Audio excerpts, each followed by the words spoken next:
Hello, and welcome to Corby's Book Club, where I tell you about books that I've read that I think you might enjoy. She was a book nerd, she had blonde hair. I just finished Firekeeper's Daughter, a young adult sensation of a book published in March 2021 to raving acclaim, making bestseller lists for both IndieBound and the New York Times. In fact, Time magazine, that old chestnut, named it one of the best 100 YA books of all time. The Obamas even got in on it, optioning it for their production company Higher Ground, where it's currently being developed into a TV series for Netflix. So this book is making an impact on popular culture right now. Set in Sault Ste. Marie in 2004 in the Upper Peninsula of Michigan, Firekeeper's Daughter is part coming of age, part mystery thriller, and I guess kind of a teenage love story. It follows the journey of 18-year-old Donis Fontaine, born to a white mother and a father who was a native member of the Ojibwe people before he died in a logging accident years ago. At the beginning of the story, Donis's outer life is a reflection of the mixed blood inside her. She's good at school, likes science, enjoys going for long runs, pals around with her best friend Lily,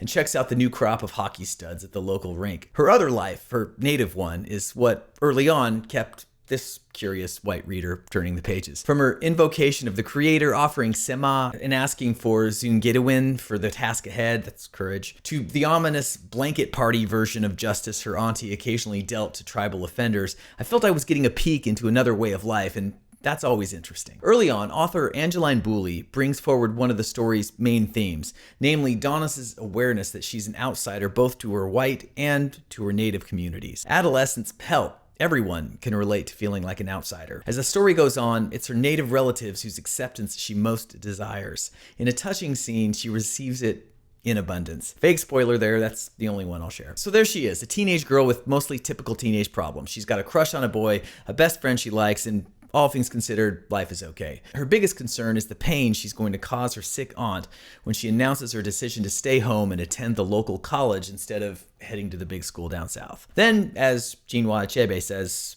things fall apart. Donis witnesses a murder. Her crush isn't who she thought he was, and suddenly she's thrust into the center of an FBI investigation of a meth traffic ring in her Ojibwe community. That's the setup. Okay, so before I go any further, let's just point out that this book was not written for me. I'm not sure I've read a self-described YA story since I was a YA myself. So there's that. Okay, let's get into it. Donis's struggle to reconcile her dual identities as both white and native was by far the most compelling aspect of Firekeeper's Daughter. That theme grew faint in the later parts of the story as it was also trying to juggle a bunch of other themes such as white on native, domestic violence, the intra-tribal controversy of tribal enrollment and dividend payments commonly called per cap incomes, plus Donis's evolving relationship with her undercover FBI agent boyfriend, not boyfriend. Of the latter, I'll say this was the hardest part of the story to buy into, and even if you just went with it, the object of Donis's affections was distinguished mostly by a propensity for overblown dialogue and abs. Oh, and a scar on his cheek, so you know he's mysterious. I have some nice things to say in a second, but while I'm here, I'll mention that the heroine of Firekeeper's Daughter is herself not a particularly well-drawn character. In fact, she's emblematic of a familiar trope in modern fiction, the not like other girls girl. Unlike those bitches, she doesn't steal boyfriends, she's good at hockey, she's smart, she goes for long runs by herself. It's probably the derision of her female contemporaries that most made me scratch my head. At first I thought, oh, this is your flaw. By the end of the book, you'll find out that you're not so different. Well, that never happens, though other very adult things happen. On that, I'll say pretty much every triggering event I can think of is found in this story, ostensibly written for teenagers.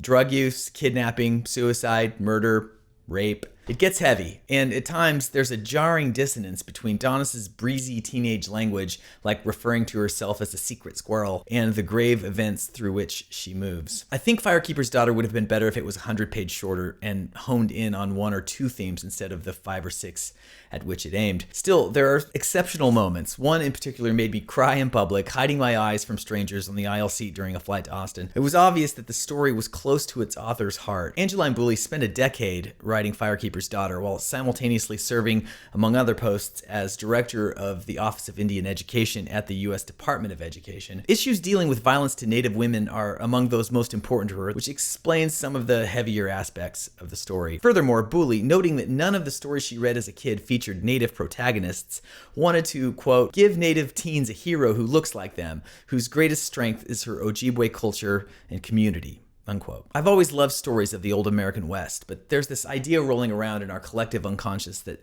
Native Americans are a thing of the past. It's simply not true. There are 4.5 million Indians living in the United States today, each with a life, a journey, a perspective, a story to share. Firekeeper's Daughter did an amazing thing here, which was to expose a large audience to the contemporary experience of one young Native life, an experience that's evolving through time, just like mine. Reading this book made me want to know more about modern Native life and hear more stories from this underreported perspective. So, in me at least, her story found its mark. As Boulley wrote in her afterword, books are good medicine. That's it for Corby's Book Club. Remember, music keeps you young, but reading keeps you sharp.